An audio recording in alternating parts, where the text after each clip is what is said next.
Hello YouTube, welcome back to my channel.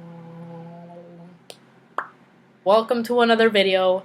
Welcome to my channel. Welcome. If you haven't subscribed yet, I don't know what you're waiting for. Like if you've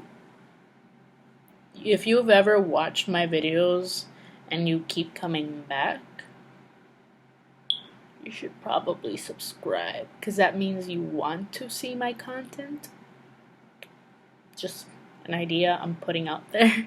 And if you've already subscribed, thank you so much for supporting my channel and helping me complete this dream that I've always wanted to make happen.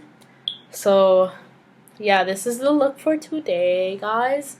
I'm going to go into a lot of technical here. I'm going to go into a lot of technical type of stuff in this video. Like, I'm hoping to divide this video in two parts.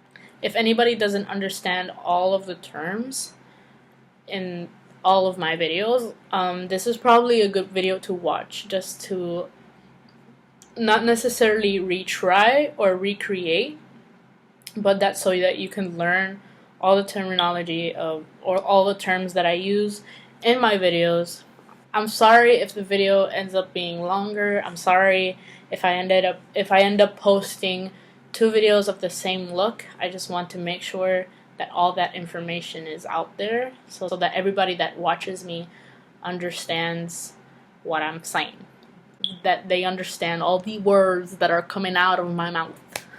This is my look for today. I'm going out, so I should just let you watch the video so that I can leave, hang out, so that you can learn or recreate,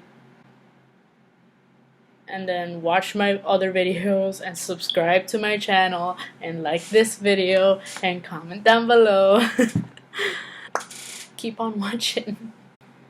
Okay, we're gonna do this as quickly as possible because someone's coming to pick me up because we're going out tonight. So I'm just gonna start by applying moisturizer, and you're gonna want to rub this all over your face. For those of you with oily skin wondering if this is a good idea, I'm letting you know it is, because, well, first of all, you have to wash your face before doing your makeup, and your hands if you're going to be applying product with your hands. So yeah, after you wash your face, you apply moisturizer, because you're stripping all of these oils from your face. And if you have oily skin, you produce a lot of oil, like an excess. So you want to replace all that bad oil with good oil that's in your moisturizer. Since I have acne, I use the Clean and Clear Dual Action Moisturizer. It has salicylic acid, which helps with the pimples. Just saying, for all my acne prone fans out there. I don't know if I can call y'all fans already. Like, I have 31 subscribers. But anyway, moving forward. My go-to primer and foundation is Fenty Beauty, always. This is the primer and foundation, the shade 210. So you're going to begin with primer. You wait till the moisturizer has already absorbed. You don't want to like mix it all together and mush it everywhere. You want to apply it in layers.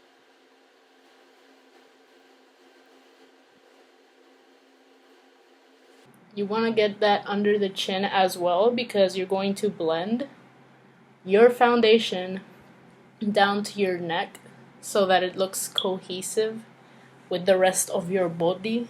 Alright, so now that we've applied primer, I'm going to move on to the foundation. And yeah, you want to mix it in there because there's multiple pigments and stuff in there that you want to mix up correctly so that you don't necessarily look darker or lighter than you should. Gotta mix all of them in ingredients because they settle. But anyway, I'm going to grab my beauty blender, which I have to clean. I apologize. I usually give that about 2 squirts. So you're going to dab this all over your face and make sure that nothing looks streaky, that everything is blended correctly. You know, that it looks like one tone-ish. I mean, there are usually spots that might look streaky or something, like maybe you have redness like naturally or something, so you just have to like either use concealer before laying down your foundation or just do it afterwards and like blend everything together. I think it's better if you have any discoloration on your face that you want to fix, you should probably use a concealer first before your foundation. Because the foundation, what it does is it makes everything look like one color.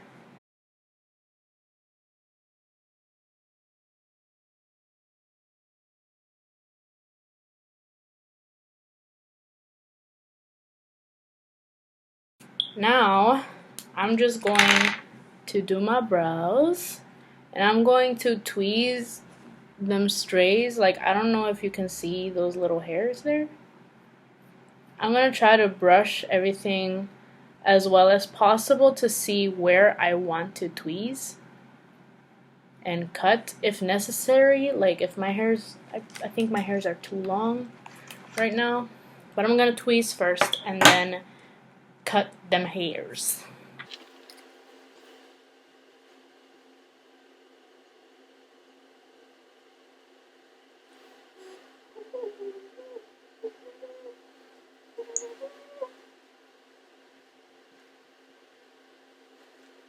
So now I'm going to cut my little hairs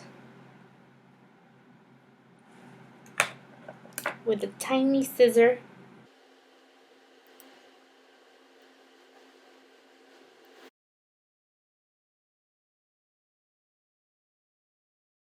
So now we're going to line the brow.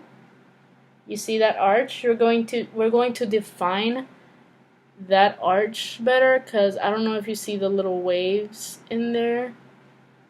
We're going to fix that by filling it in. So first we're going to draw the outline of the brow, and then we're going to fill in. I'm using the Goof Proof Benefit eyebrow pencil, and I usually use the Precise My Brow because it's more precise. It's in the name. It's more precise than this one, but this one is great to fill it in because the other one's so thin. Like this one's fatter. I don't know if you can see. Like I actually have the Precisely My Brow product. It doesn't have any product in it left, but oh, wrong tip. Like I don't know if you can see. Like that's where it's supposed to come out, right? Like it's really thin compared to this one, which is thicker. So with this one, you define your brow, and then with this one, you fill in your brow. But I ran out, and I usually use only this one because I like to draw on the individual hairs. I feel like it looks more natural to me, and I like that more natural kind of eyebrow look. But we'll get into that later. We'll probably do a story time. And I'm trying not to overline it because we can fix this later on with concealer. That's what carving out is. When you carve out your brows, you're fixing any mistakes you could have made. With the brow application. So we'll get into that later. But now that I have my general shape, I'm just going to fill it in.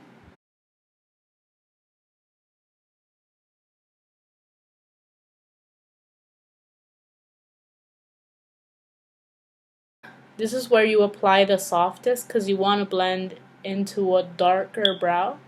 Like this is going to be light, and you're going to slowly start kind of pushing the pencil into your brow so that over here it ends up darker.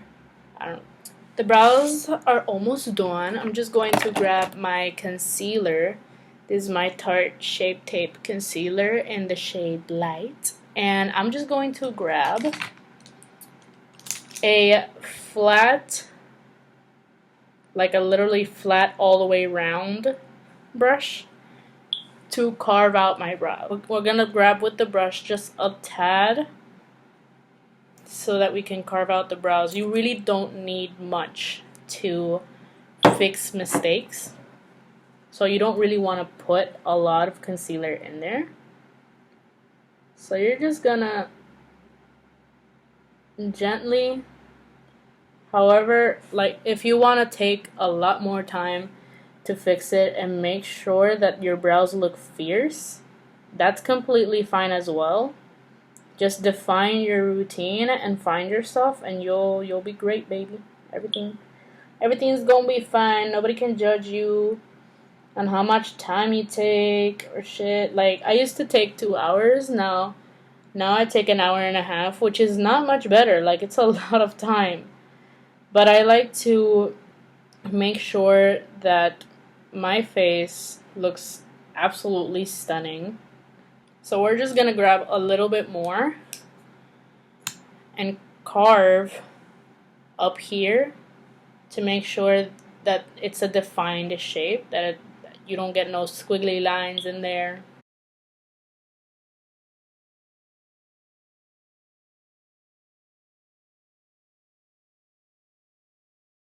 Just grab a beauty blender or any type of sponge that you may use for your face and blend this out.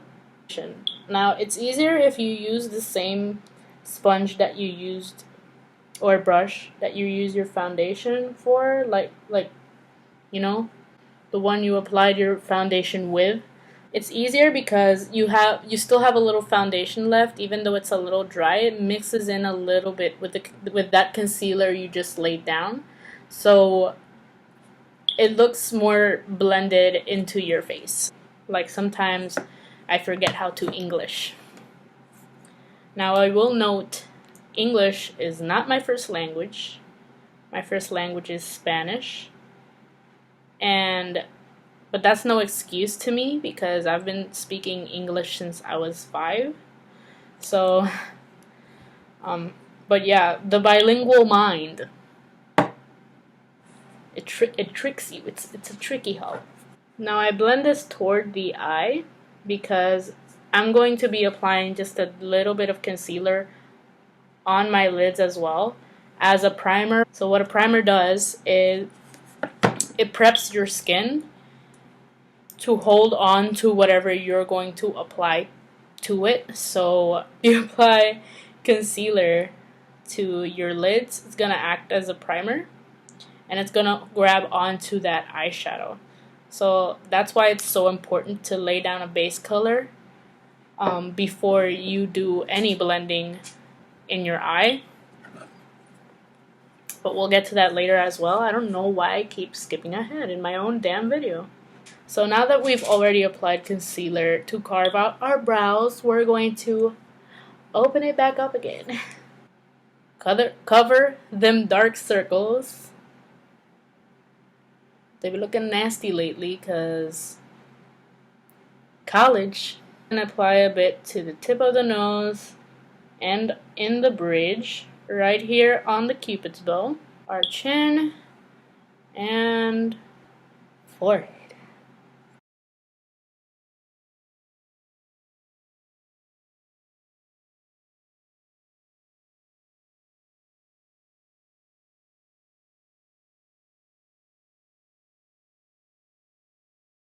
So now we're gonna use our loose face powder, and we're going to slowly open the cap because it's crazy in there. I always drop a little powder anyway, like onto wherever I put it. So I'm just gonna go back with the sponge, and I'm going to just press my beauty blender or my sponge into it so that it coats this part of it. And I'm just going to dab that into my skin right under my eye to bake the concealer that we just put on. Now when I say that we're baking, it means we're letting it sit there for a while, so that this has two purposes. So it sets your concealer and foundation in there. And the other reason is when you're applying eyeshadow, and it's okay if this falls on your shirt, like at least the powder that I have is translucent, so wherever it falls you can just like brush it off and it'll disappear. So yeah, I was saying this has two functions. So besides setting, actually I should apply to the rest of my face. So I'm just gonna grab a big brush, and I'm just going to like grab the powder from the lid and just set everywhere else so that it doesn't move either. And that's the first purpose of the powder. The second of this amount of powder under your eyes is that when you're applying eyeshadow,